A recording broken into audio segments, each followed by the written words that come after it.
Well, hello everyone, Texie88 here, and welcome to this this latest review. Now I'm taking a look at Team 17's Amiga version of Project X Special Edition 93. Now you may remember that when I reviewed Alien Breed, the Special Edition 92, I mentioned that it was an update to a game that came out the preceding year.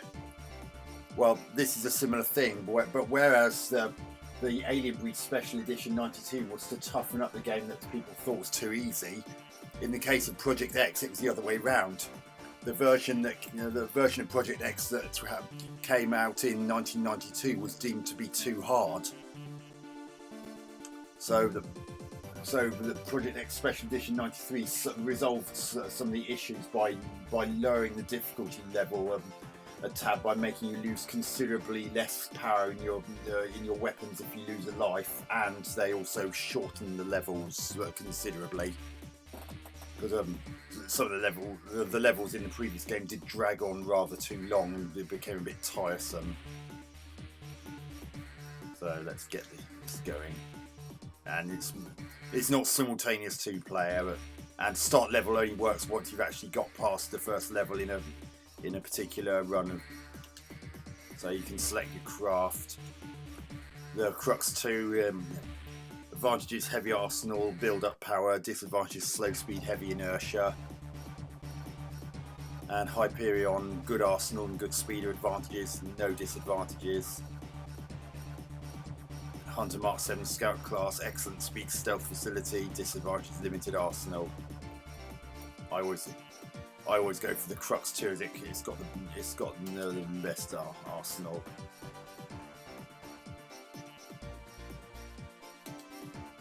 Let's start the game.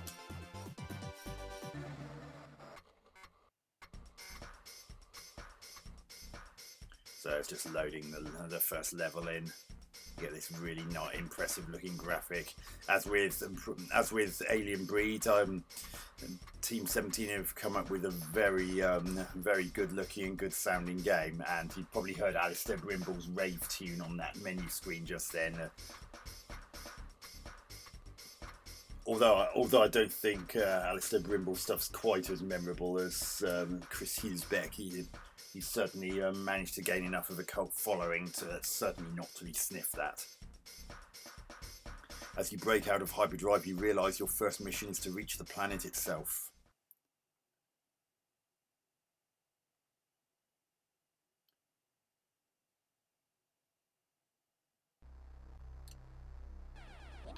And luckily this game makes use of joysticks and joypads with 2 independent fire buttons, and every time you destroy waves or certain enemies, you get these power-ups.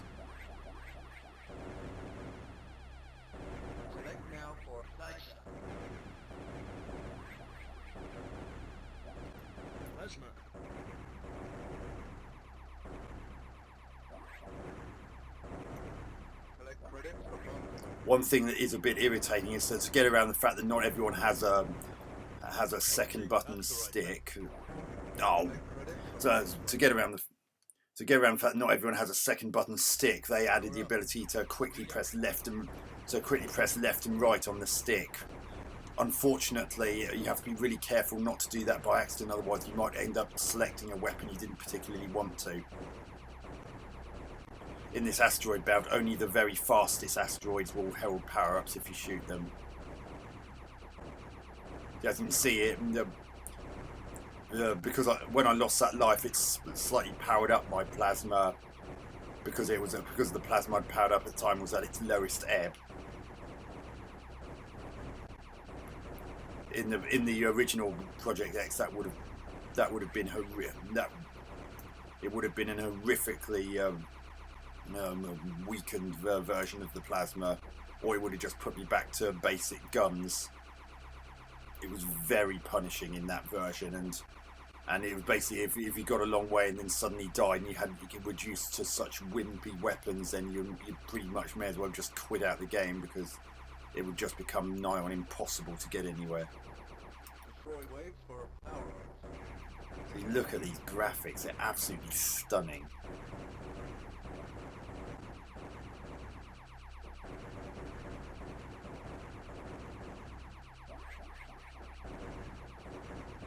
And if you fully powered up a weapon, it will be ghosted on their bottom bar.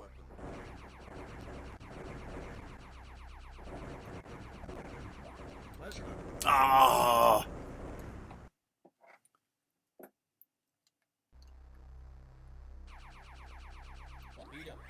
Yeah, I had to power up my speed again because you pretty much need to do a speed up with the Crux 2 because it's the slowest of the 3 craft that you can pick at the beginning there.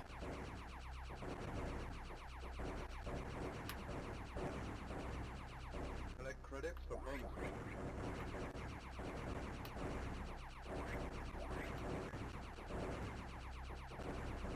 Power up. The stealth at the far right is a temporary invincibility.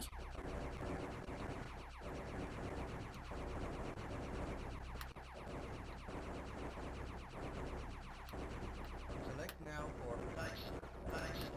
Power up.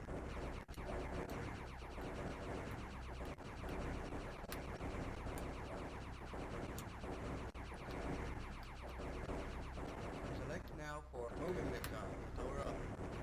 Power up.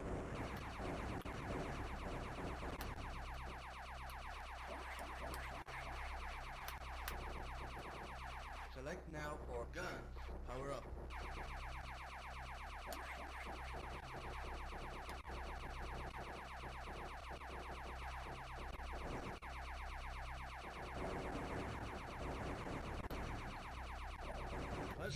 Power up. And I still haven't fully powered up my plasma yet.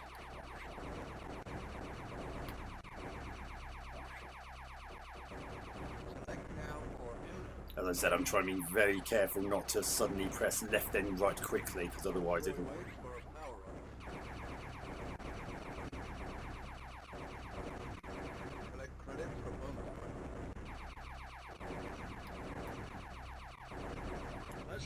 Power up. I'm trying not to shoot these too close to the top of the screen, because otherwise it's too dangerous to get in.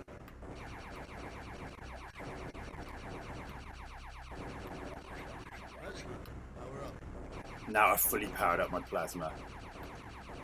You can tell because it's ghosted, Credits for bonus weapon. and I also fully powered up my side shot earlier.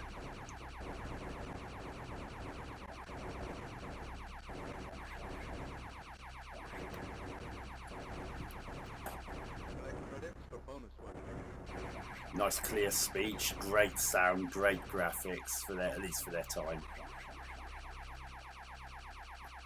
Destroy waves for a power up. Select now for magma. Power up.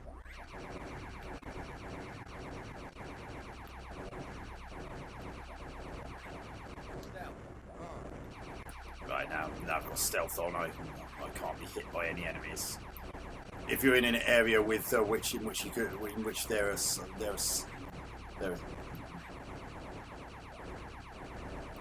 anything you can crash into scenery-wise, then even with stealth on, you can still die by hitting that.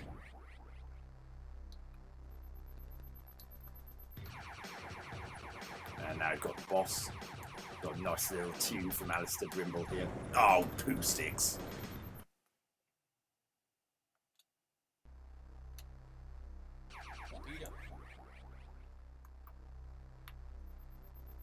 And I haven't got quite as much power on my plasma as I did.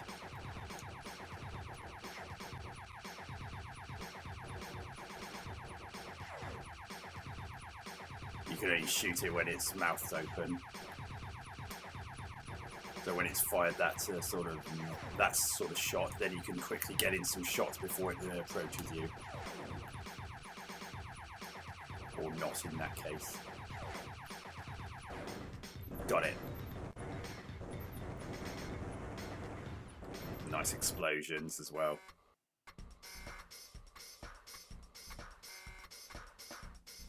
Luckily, if you're using an Amiga that has additional floppy drives, it'll acknowledge their presence.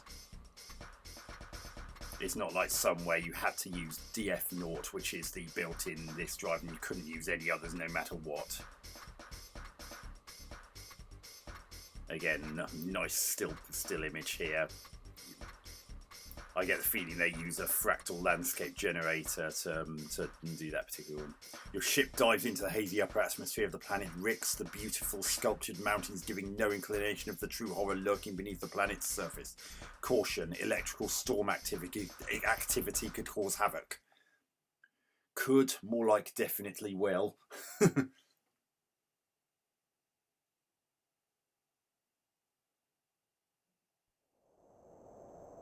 Fly around rock surface.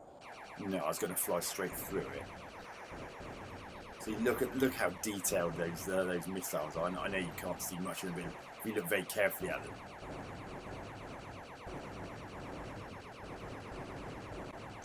you can actually see a fair bit of detail.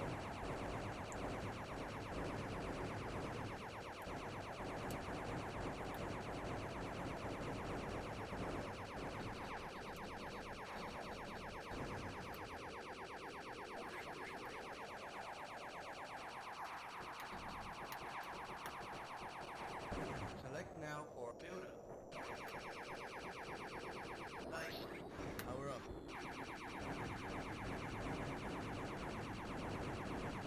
Gun.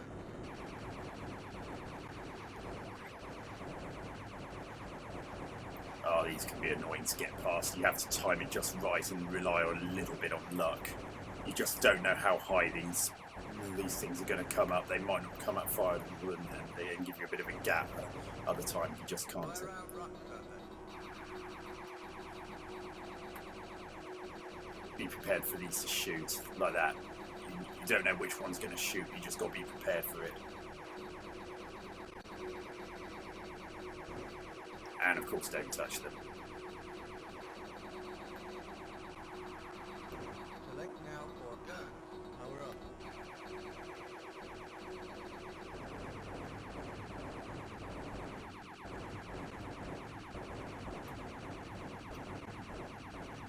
But if you listen carefully, you can hear wind in the background. Beware. Storm. Nice little effect there.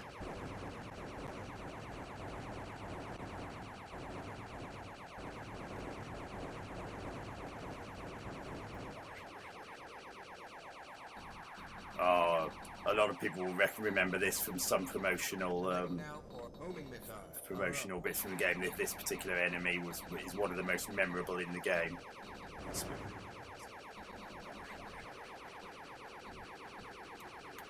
Oh, this is going to be hard on you. Really need to get underneath that thing. Oh, Power up. I couldn't get underneath it. Being underneath it tends to be the safest place to be when those come about. So you can hear that wind. Power up. See, luckily it doesn't send you right back to to start it if you die.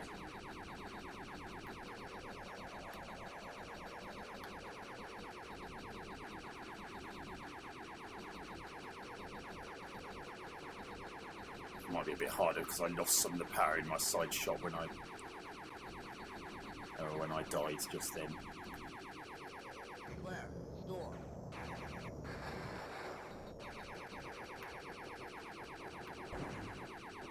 Beware.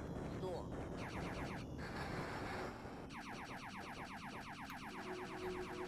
Oh, great. This is going to be a bit harder than last time because obviously I'm not facing them. At least not initially.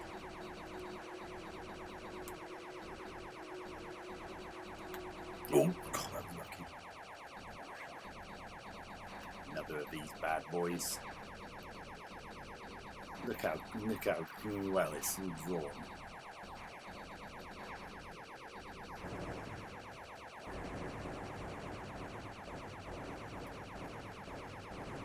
Yeah, and even now you can still hear that wind howling in the background. There's lots of atmosphere in Team 17's better games, and this one's no exception. Beware. Storm. Select now for Oh, damn it. lost all my lives anyway. But anyway, that's Project X for the Amiga. Well, Project X Special Edition 93. Although I wasn't able to get to the original version of Project X to work, I was. What I can tell you is that a friend of mine had it back in the day, and it was pretty tough. And it really was a case, if you lost a life, you were pretty much in deep doo-doo without with virtually nowhere to turn to for help, and it's very unlikely you're going to get much further if you did.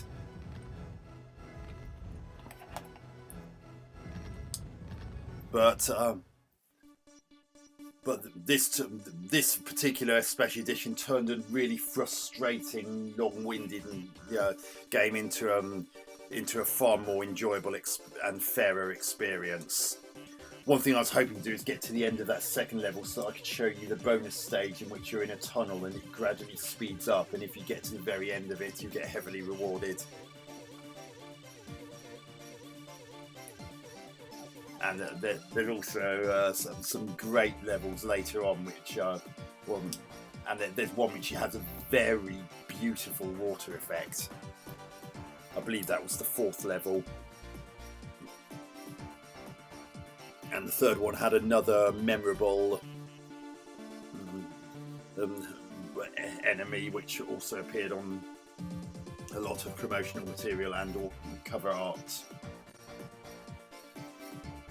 Graphics really nice, detailed, considering they only got about 32 colours.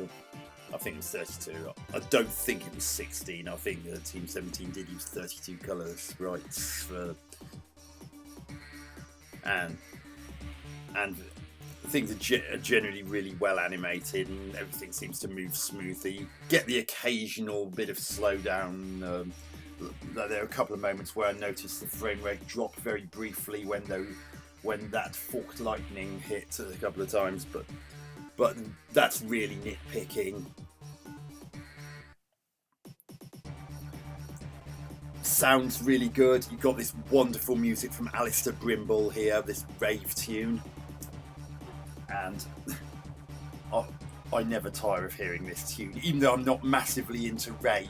This is a really enjoyable toe-tapping tune. I'm glad they kept that from the original version of Project X, although they did tweak some of the elements of the tune in this particular version. And nice, going back to the sound effects, they're really atmospheric, nice explosion sound effects, great sounds for the weapons, nice background atmosphere, inducing sound effects like the wind in that second level, and that background hum that you hear in the first level while you're in space, and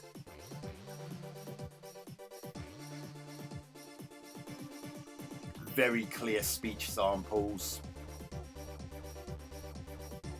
Gameplay, well, it's a horizontally scrolling shoot 'em up. It's not massively original. It does still have the occasional moments of sloppiness, and some of the hit detection when you get to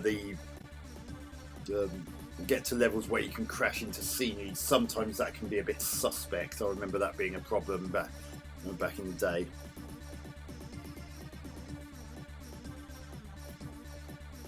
But if you don't mind the fact that it's not wildly original, but still looks and sounds really good, and this is why this is just one of a selection of games that caused the Amiga to become as revered as it ultimately was.